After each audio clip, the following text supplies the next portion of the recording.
C'est bon? Bonjour mesdames, merci de participer à mon workshop sur la thématique de comment entreprendre.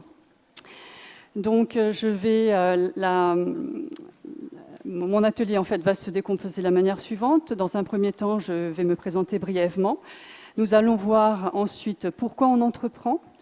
Dans une deuxième partie, on verra comment on entreprend et l'idée au projet. Je vous dirai également quelles sont la réussite de votre dossier et enfin, je vous proposerai une conclusion. Alors, je suis Joanne Delage, je suis actuellement courtier en crédit professionnel et particulier. J'ai 22 ans d'expérience dans le monde bancaire, dont 10 ans en tant que gestionnaire professionnel et 8 ans en tant que directrice d'agence. J'ai récemment rejoint mon directeur actuel, donc j'ai osé la collaboration. Voilà, donc je viens de faire ce que vous allez peut-être faire d'ici peu. Donc c'est quelque chose qui est une étape importante, qui demande beaucoup d'énergie, mais c'est vraiment riche à vivre. Pourquoi j'interviens dans cet atelier? Simplement, c'est que je voulais faire un partage d'expérience sur ce que j'ai remarqué, donc par rapport à la création d'entreprise, vous donner quelques clés de réussite en fait pour pouvoir mener à bien votre projet. Donc pour moi, entreprendre, c'est un style de vie. Voilà. Pourquoi entreprendre? Donc du coup, il faut vraiment se mettre, enlever en fait ces idées reçues que nous avons. L'entrepreneuriat s'adresse vraiment à tout le monde. Il faut vraiment 2 conditions à remplir.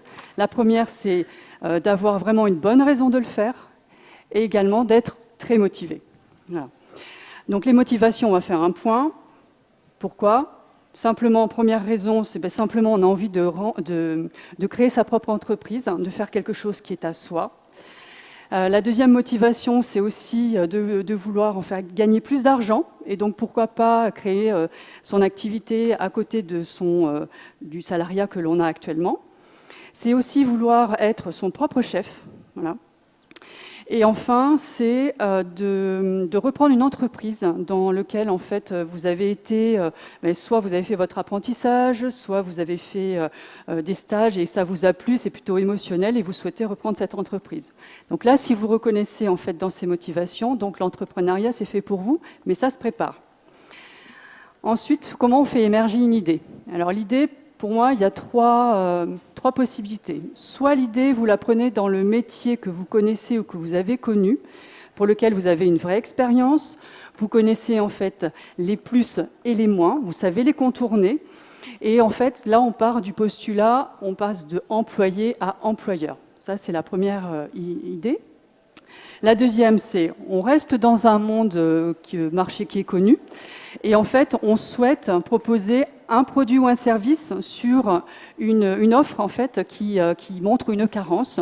Donc, par exemple, pourquoi pas un professionnel qui vient nettoyer votre voiture à votre domicile ou à votre lieu de travail. C'est un service complémentaire. Et enfin, il y a la dernière idée, c'est vraiment l'idée de la création. Donc, on part de rien. Et donc, mon directeur me faisait la remarque, on est vraiment dans l'innovation et on a financé en fait un porteur de projet qui a créé des assiettes pour le remplacement des assiettes en plastique, des assiettes en son. Voilà. Donc là, c'est vraiment porteur et ça marche très très bien. Donc voilà les idées. Ensuite, il faut également savoir que vous allez passer par plusieurs étapes pour la création d'entreprise. Dans un premier temps, il va falloir que vous fassiez une étude de marché. Donc, on analyse la demande, on regarde les offres, on regarde aussi le circuit de distribution. Enfin, plein de choses en fait qui vous permettent de dire oui, c'est peut-être possible. Voilà. La deuxième chose, c'est d'élaborer donc un business plan.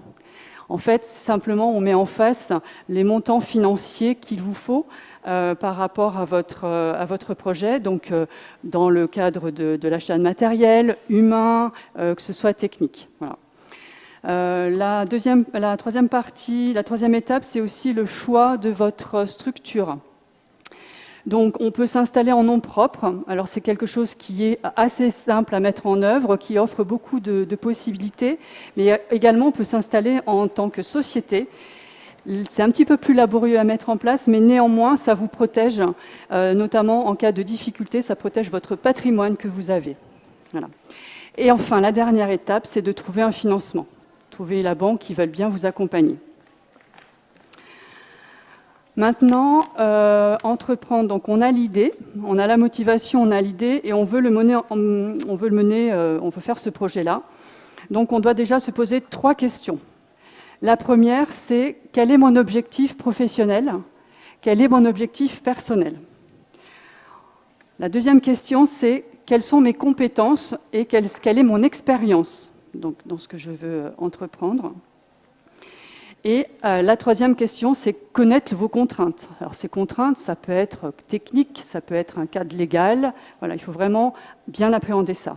Donc là, cet exercice, ça vous permet en fait de mettre en corrélation votre projet et la capacité que vous avez de le mener à bien. Voilà. Ensuite, attendez, hop, voilà. Les 3 questions sont posées. Le projet maintenant. Alors, c'est vital. C'est mon projet est-il rentable? Comment je facture? Qu'est-ce que je mets en face de ma prestation? Pour vous aider à tout ça, vous avez un premier partenaire qui va vous y aider, c'est votre expert comptable. L'expert comptable, en fait, c'est lui qui va valider votre modèle économique. Il va valider les besoins ou vous montrer aussi qu'il y a d'autres besoins que vous n'avez pas vus. Et il va également valider les ressources. Alors, les ressources, c'est soit c'est de l'apport, soit parce que vous avez un prêt d'honneur, soit c'est un prêt bancaire. Enfin, mettre en face, en fait, le financement de votre besoin. Et il va également vous aider, en fait, à choisir votre statut. Voilà, auto-entrepreneur, en EI ou alors en société. Donc, en fait, au final, il va élaborer un plan de financement, un prévisionnel, généralement, qui se fait sur 3 ans. Maintenant que vous avez tout ça, votre deuxième partenaire, c'est votre banquier. Le banquier, en fait, il ne faut absolument pas rater le rendez-vous avec lui. Il est très important, il faut être prête. Vous n'avez jamais une deuxième fois de faire une première bonne impression. Il faut que votre dossier soit abouti, complet. Il faut savoir de quoi vous parlez. Vous allez effectivement avoir certains documents déjà de par le comptable qui va vous parler de votre prévisionnel, enfin qui vous aura parlé du prévisionnel.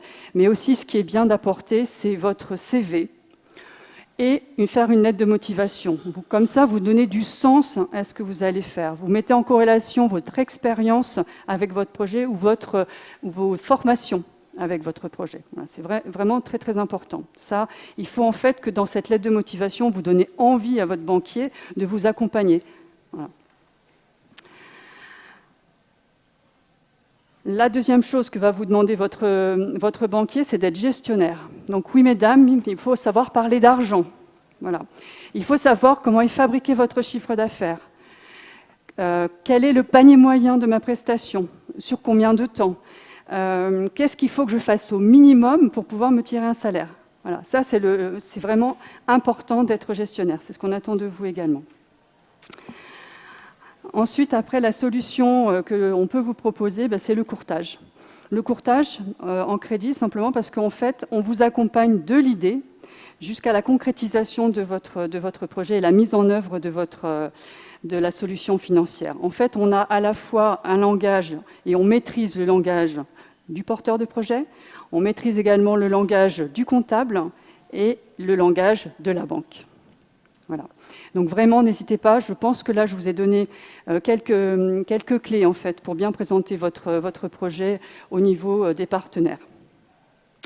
En conclusion, ce que je voulais vous dire, c'est qu'il n'y a pas toutes les idées sont bonnes à prendre. Voilà. Il suffit juste de se faire confiance, y croire, briser le plafond de verre que l'on a par nos stéréotypes, de croire en vos rêves. Vous écoutez, c'est bien. Oser, comme moi j'ai pu le faire, c'est bien aussi. Et surtout, penser à réseauter. Faire appartenir en fait à des clubs d'entrepreneurs, ça permet aussi de lancer votre business. Simplement, sachez que les femmes qui entreprennent, elles le font de manière très bien. Les entreprises sont plutôt jolies. Donc, osez l'expérience de l'entrepreneuriat. Je vous remercie.